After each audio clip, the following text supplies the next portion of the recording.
Real reality? Philosophical reality? Both.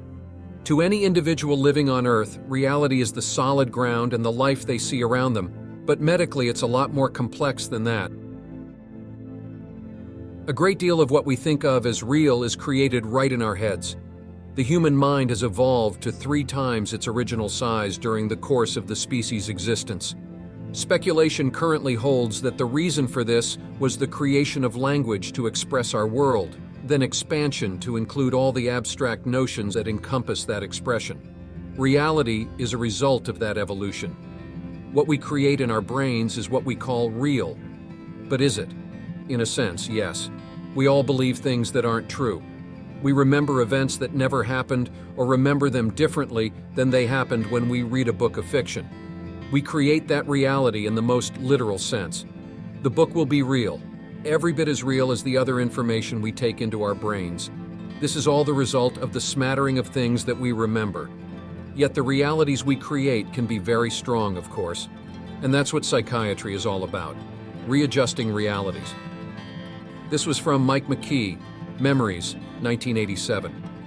So now we have a decent idea of what reality is, or rather, is perceived to be.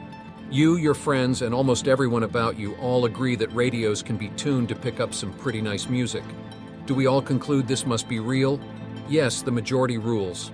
You can't explain it, but everybody agrees there is music coming out of that box, so since everyone says so, it must be so. But what happens when one's perception of reality is persistently, not what the consensus agrees that it is? What happens when you hear music and there is no box? Fractured fairy tales? Looney Tunes? Nuts? From you, the consensus is yes. But what about the fellow who hears the music without a box? Is it just as real for him as your music is to you with your box? That's why he'll argue with you about it. He hears it with his own 2 ears. The question for him is, why don't you? The consensus declares hallucinations. Doctors prescribe Haldol, Mellaril, or Thorazine. And remarkably, the differences of opinion between the medicated fellow and the general public slowly become less numerous, side effects notwithstanding.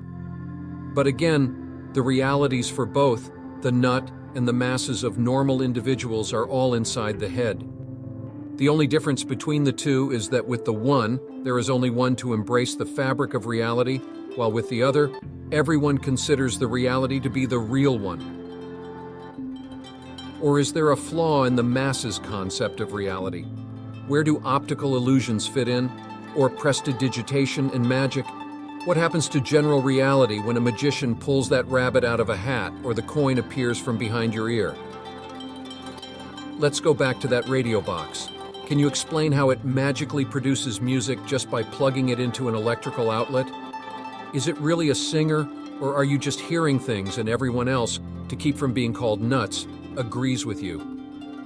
Reality is a personal voyage. Just because someone dances to a different drummer than you does not mean he is crazy. Your drummer could possibly be offbeat.